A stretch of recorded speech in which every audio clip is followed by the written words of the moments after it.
Hello అందరికీ welcome back to my channel. ఈరోజు నేను ఎగ్గు కర్రీ పచ్చిమిర్చితో ఎలా చేయాలనేది చూపిస్తున్నానండి. చాలా అంటే చాలా బాగుంటుంది. ఒకసారి ట్రై చేయండి. టేస్ట్ కూడా బాగుంటుందండి. ఒకసారి ట్రై చేయండి. ఆయిల్ వేసుకోవాలి. ఆయిల్ వేసుకొని జీలకర్ర లవంగాలు వేసుకున్న తర్వాత పచ్చిమిర్చి కొంచెం ఎక్కువ క్వాంటిటీలో తీసుకోవాలండి. పచ్చిమిర్చి వేసుకున్న తర్వాత పచ్చిమిర్చి ఫ్రై కావాలి. ఫ్రై అయిన తర్వాత ఒక 2 ఎగ్స్ తీసుకోవాలి. 2 ఎగ్స్ వేసుకొని మూత పెట్టుకోవాలండి. తర్వాత ఒక 2 మినిట్స్ లో ఫ్లేమ్‌లో పెట్టుకొని మూత పెట్టుకున్న తర్వాత ఆ ఎగ్స్ మొత్తం ఫ్రై అయినాక దాంట్లో కొంచెం అల్లం వేసుకోవాలి. అల్లం ఫ్రై అయిన తర్వాత కొంచెం పసుపు వేసుకోవాలి. అల్లం పసుపు కలుపుకొని మూత పెట్టుకొని ఒక 1 మినిట్ 2 మినిట్స్ లో ఫ్లేమ్‌లో పెట్టుకోవాలి. తర్వాత దాంట్లో కొంచెం సాల్ట్ వేసుకోవాలి.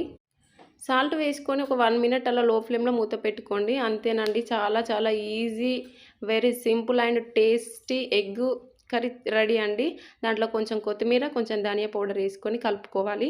కలుపుకొని ఒక 1 మినిట్ అలా లో ఫ్లేమ్‌లో పెట్టుకొని మూత పెట్టుకొని ఉంచుకోవాలి.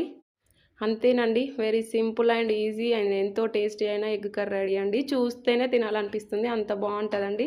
చాలా ఈజీ ప్రాసెస్ అండి. ఒక 5 మినిట్స్‌లో చేసుకోవచ్చండి ఈ కర్రీని.